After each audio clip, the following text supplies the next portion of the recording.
అనే పదము రెండు పదాల కలయిక, అది మీ అందరికీ తెలుసు.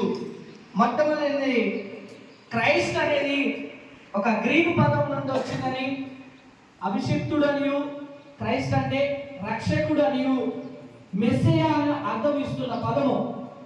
అదేవిధంగా మాస్ అనగా ఇది లాటిన్ పదం నుండి వచ్చినది. దీనికి ఒక అర్థం ఏంటంటే ఆరాధననియు, అదేవిధంగా బలి అర్పణనియు, ప్రార్థన అనే అర్థాలు సెలవిస్తుంది.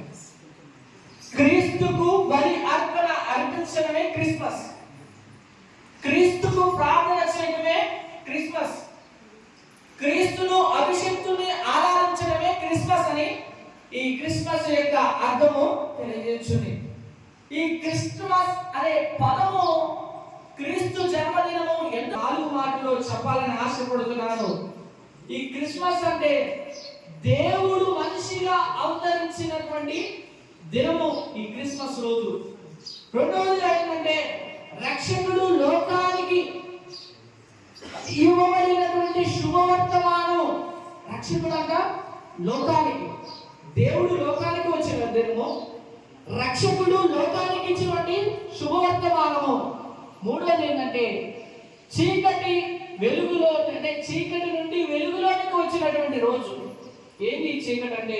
క్రిస్మస్ అంటే లైటింగ్.